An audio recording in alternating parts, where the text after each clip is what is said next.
আজকে এখানে যারা উপস্থিত রয়েছেন পঞ্চগড় জেলার পৌর বিএনপি এবং বিএনপি সহ পঞ্চগড় জেলার রাজনৈতিক অঙ্গনের সেই মানুষরা যারা আসলে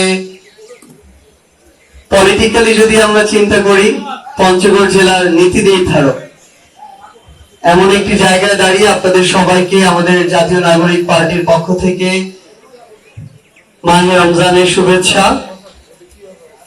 আপনাদের কাছে বিশেষ একাধিক অনুরোধ রয়েছে।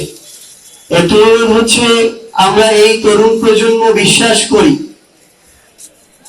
যদি আমরা আমাদের এই জেলা পঞ্চগড়কে এগিয়ে নিয়ে যেতে চাই, তাহলে আজকে যেমন সৌহার্দ্যপূর্ণ পারস্পরিক শ্রদ্ধাবোধ পূর্ণ একটি সম্পর্কের ভিত্তিতে আমরা এখানে উপস্থিত হয়েছি, এটা এই জায়গা থেকে শুরু করে প্রত্যেকটি জায়গায় বিরাজমান থাকতে হবে। যদি থাকে, দিন শেষে এটা পঞ্চগড়ের জন্য ভালো, আর যেটা পঞ্চগড়ের জন্য ভালো সেটা আমাদের সবার জন্য ভালো। আমাদের মধ্যে রাজনৈতিক দলের যেমন ভিন্নতা রয়েছে, সে অনুযায়ী মত পার্থক্য থাকবে আমাদের কথায় কার্যক্রমে, কিন্তু এটা নতুন এমন এক জেনারেশনের বাংলাদেশ, যেই জেনারেশন এখন প্রতিবাদের বিরুদ্ধে যে কোনো সময় দাঁড়িয়ে যেতে পারে।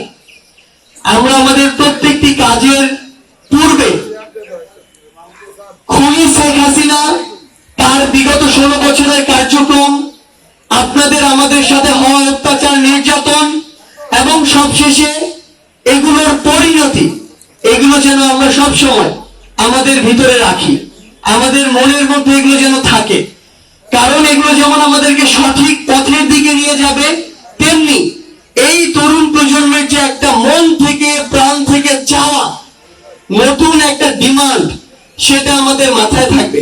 আমরা চাই যে পঞ্চগড় বাংলাদেশের একদম প্রত্যন্ত পিছিয়ে পড়া যে কয়েকটি জেলা, তার মধ্যে একটি। আমরা যদি ঐক্যবদ্ধভাবে এই ফোরাম কাজ করতে পারি, তাহলে এই পঞ্চগড়কে আগামী কয়েক বছরের মধ্যে বাংলাদেশের সমৃদ্ধ একটি জেলা আমরা পরিণত করতে পারবো, এবং আমাদের মধ্যে সেই শ্রদ্ধাবোধের সম্পর্কটুকু যেন সবসময় থাকে। আমরা যদি একজন আরেকজনের প্রতিযোগী না হয়ে প্রতিপক্ষ হয়ে যাই, তাহলে ক্ষতিটা যেমন আমাদের আন্তঃদলীয় হবে, ক্ষতিটা পঞ্চগড় জেলারও হবে।